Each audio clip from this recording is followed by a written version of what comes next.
Hey everybody, what's up and welcome back to the Starcraft 2 Own It Shack. It is David here with you again, bringing you Master League Quest episode 13. And this is, of course, going to be a Terran vs. Zerg here on the map Xel'Naga Caverns. I was trying to bring you guys a Terran vs. Protoss or a Terran vs. Terran, but for whatever reason, I haven't been playing any Terran vs. Terrans. Probably been about 15 games since I've played one on the ladder, and Terran vs. Protoss, none of those games are even worth putting up because about every single Protoss is just a cheesy, no skill all-inner.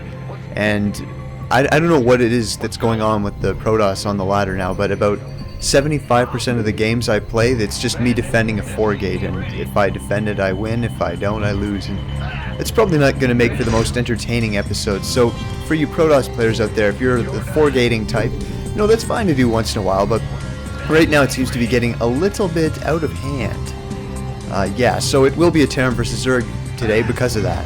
And, well, Xel'Naga Caverns, I have to say, probably not my favorite map for Terran vs. Zerg, just because it's a little bit more difficult to float your natural over.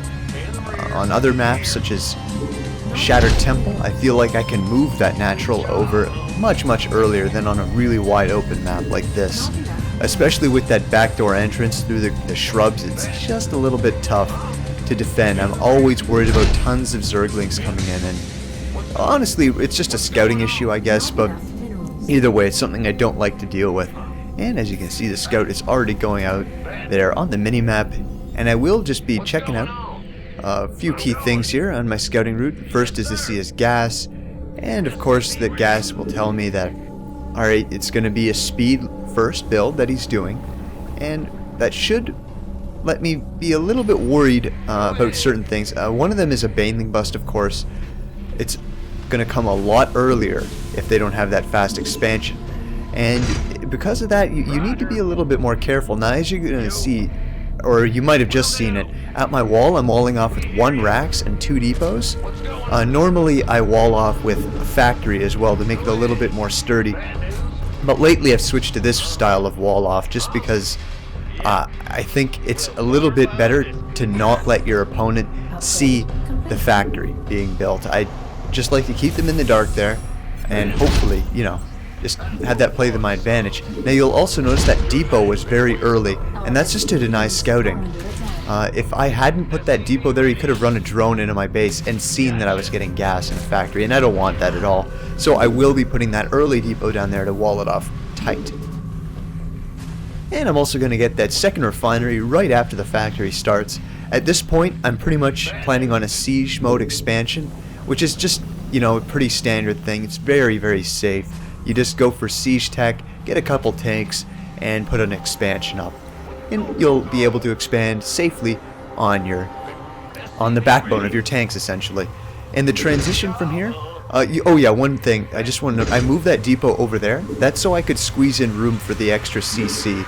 I realized that as I was putting it down that I would want to put that command center in that location. Just a little thing you should keep in mind all the time. You'll also notice that at the top of my base, you can see on the mini-map maybe, that there's a Marine just keeping guard. That's to drive out any overlords that might try and sneak through that direction. And you'll notice a siege tank and siege tech are researched immediately after. And I'll also be sending this extra scout out just to see if he's taken an expansion yet, because if he hasn't, it's going to be a Baneling bust or some kind of roach all in. And you need to be prepared for those, because they do require some extra defense, that's for sure. And as you can see, the expansion going down, and I will be hotkeying that to 8 along with my first expo. I guess it doesn't even count as an expo, does it? No. But anyways, the SCV, I'm going to put him through the back. As you can see on the minimap, he's going through the back door there. That's just so he doesn't run into any Zerglings on the way. I want to make sure I can see. But you'll notice something my opponent did, and this is something I suggest you Zerg players do. If you see the SCV come out, he just had a Zergling there waiting for me anyways. But that's okay. I did get to see what I wanted, which is the fact that he has a completed expansion. But I don't know what tech route he's going for, so I'm going to have to scan here, just to make sure. And so I drop the scan and I see, alright, it's a Baneling. So he's probably going to be going for some kind of Baneling bust, so I'm forced to put these bunkers up just in case, because honestly, if I don't, he can just go for it and kill me right there. It's happened to me the few games go in Delta Quadrant, as a matter of fact. And so that's something you're oh yeah, don't do that kind of thing as well. I accidentally highlighted all the SCVs. Yeah, it's quite annoying because you have to put them back on gas. So yeah, don't do that. Expansion's now constructed, so I will be, of course, turning that into an orbital. The bunkers are now complete, and with 2 siege tanks and 2 bunkers, you're going to be completely safe from any baneling bust. 2 base baneling all in. So, oh yeah, and when the 3rd siege tank comes, it's pretty much a done deal. Now, of course, I'd love to fly my command center out as soon as it finishes here. The one problem with this is the fact that because he had that baneling nest, I know he's going to have a ton of speed links. And siege tanks and marines, you just need Hellion support if you're going to deal with speed links. So I will be getting Hellions out as well. But the other problem is I have to worry about mutas, so I decided to get the armory before Infernal Pre-Igniter. Just so I can get a Thor out in time. Because I'm pretty sure at this point he's not going to go for the baneling bust anymore if he saw that wall. So obviously the next route for him would probably be Mutalisks. But so far he does not know what I'm doing. And another thing I want to point out right here, something I should have done, is put down an earlier 3rd factory. Oh, excuse me. As you can see, the 3rd factory is going to go down right now. That, along with the 4th, should have probably been going right now, because, well, I'll talk about that a bit later. But I was just playing a little too conservatively here. Anyways, with the Hellions now out, I can feel pretty safe soon enough to move out of my base. And I'll also be getting that engineering bay to get some turrets up, because mutas are very likely. I do scan just to make sure, and I do see the spire right there. And yeah, that's going to tell me a great deal. I know mutas are coming.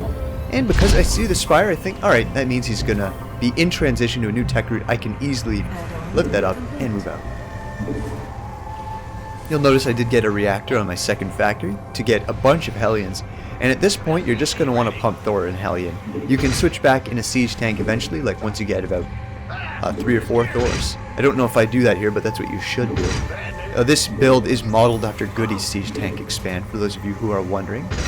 Goody, of course, one of my favorite Terrans because of his mech style of play. But the Thor is now out. I can move out my troops and my marines as well.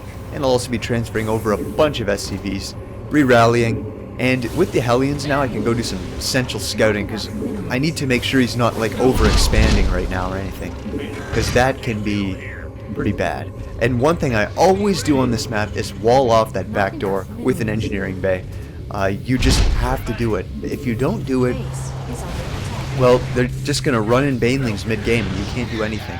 And you'll see that the Thor is out in time for those mutas, but not before they're able to do a reasonable amount of harassment, taking out the tech lab. I queue up a Thor immediately when I see that, because obviously I need to get a Thor out, and even if the tech lab goes down while the Thor is building, the Thor will still complete. It only matters that the tech lab was on when you started the Thor, as you can see right there. Now that I have 2 Thors, that shouldn't be a problem anymore. I can leave 1 at the main, 1 at the natural, and be completely defended from mutas. Also sending those Hellions out, but that little their joyride here is going to be cut short by those mutas. Hellions are faster than Mutalisks, however, so escaping should not be an issue. Now this is what I wanted to talk about. Basically, I'm sitting on 3 factories right now and 2 bases. This is not enough production facilities. As you can see, my minerals are stacking quite highly right now, despite getting more gas from my expansion. And if I had gotten 1 more factory, I think I could have done a much stronger timing push. But, you know, that's just how it goes sometimes.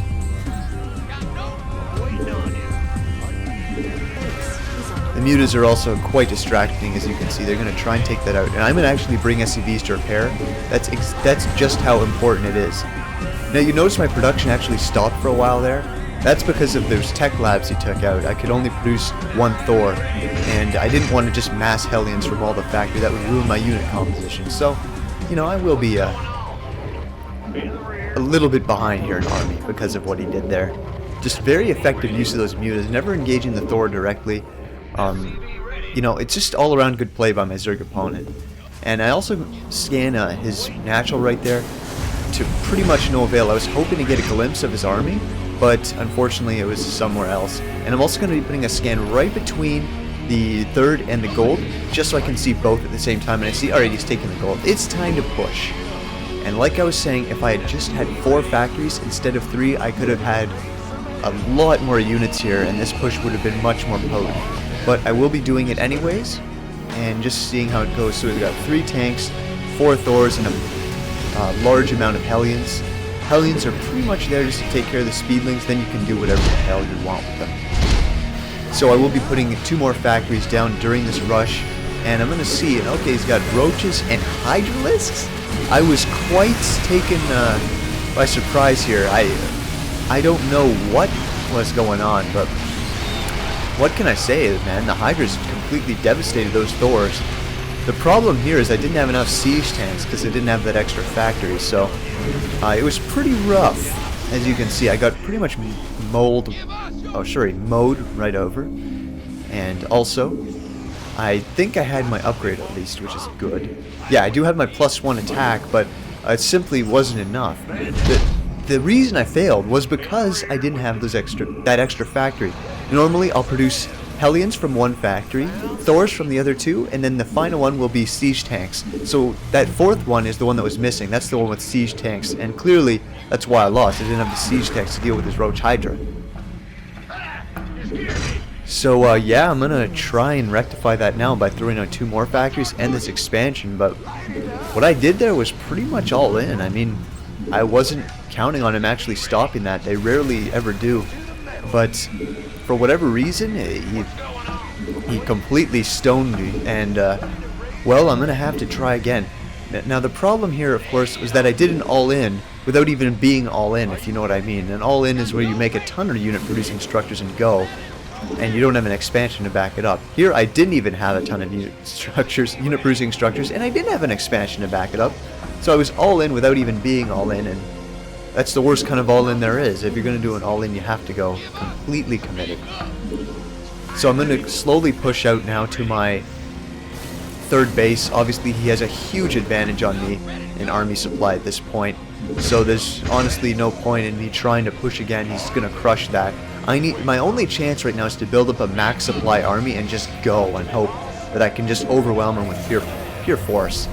So I'll be floating that bad boy over now, keeping the Hellions in front. I'm going to try and do some scouting there to see what's going on. And I see his army pulling back a bit. But yeah, anyways, I'll just continue to leapfrog those tanks forward. Produce more all the time. But as you can see, I'm pretty much running low on money at this point. I really need to get that 3rd out. And I'm also even worried about attacking the thing, because if you attack with siege tanks that are in siege mode against a structure, and your opponent attacks you, they'll just come right in and the siege tanks won't kill them at all. And you will be in a big amount of trouble. And for that reason, I'll be putting a sensor tower up. This will allow me to see when he's coming. Obviously, I can't take control of that watchtower at this point, simply because of the amount of units he has there. So I'll be just taking those rocks out right now and hoping that he doesn't attack me during this time. It's obviously a terrible strategy. In fact, I gave up that strategy right now and decided, okay, I'm just going to use the Thor instead. And the Hellions.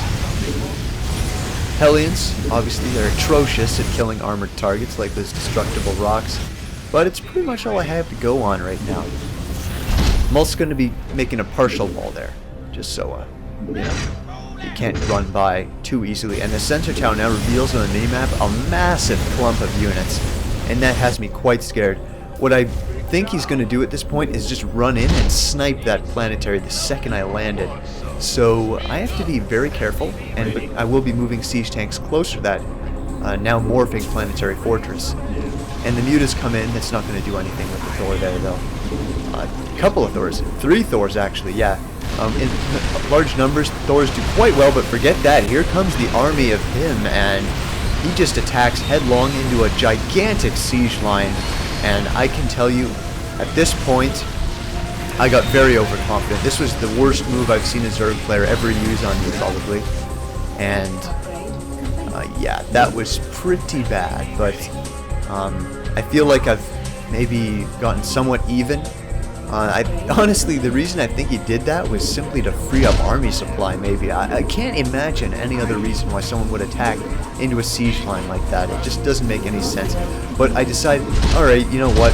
He's probably very low on units right now. I'm going to make the most of this and push him as hard as I possibly can. But look at that. The reinforcements are already on the way. I'm a quite greedy sieger, so I siege up as close as possible. Get the Hellions in the front. Just so you know, Hellions slaughter Hydralisks, because Hydras are light units, so Hellions will do great.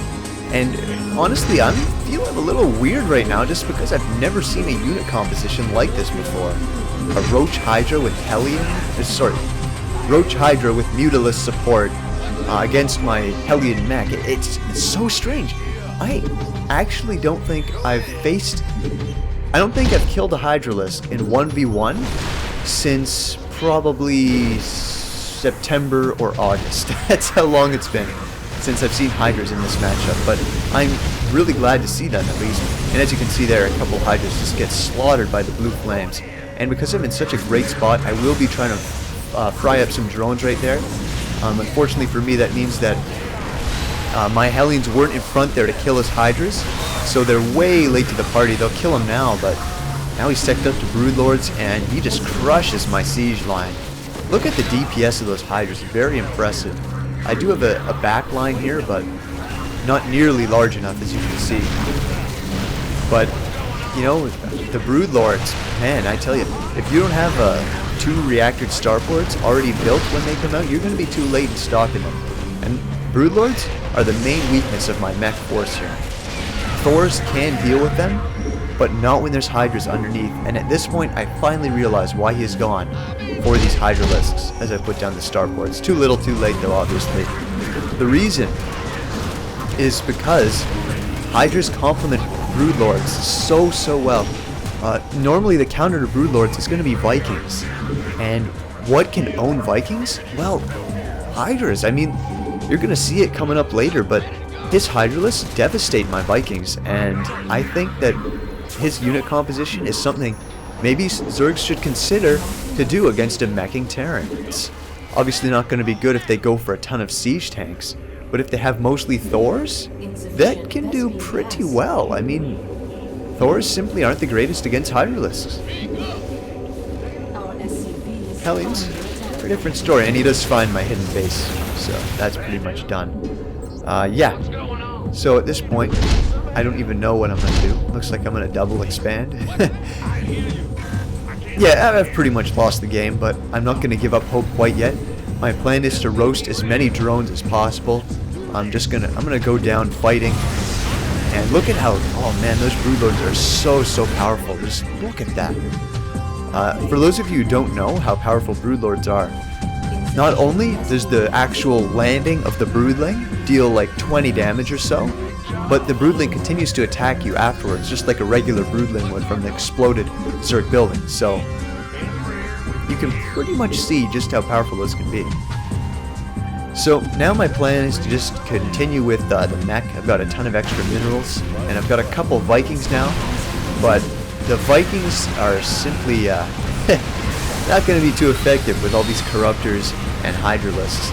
So yeah, it's pretty much game at this point, and I think this is when I give them the GG. There's probably GG about 5 minutes ago, but I wanted to play it through just in case. GG, and I do give him a well played, because I have to admit, that was a pretty innovative strategy he used against me. But anyways, there you go. And in case you're wondering, he was quite highly ranked. He's a diamond player like myself. And as always, I will be checking his record from last season. And that is something pretty good, if I remember. Yeah, 3,200 diamond player. So he was pretty good, 413 wins. So anyways, great game. Hope you guys enjoyed this episode. Should be having some more tutorials out for you soon, and maybe a commentary or two. Anyways, thanks for watching. Hope to see you again for another daily dose of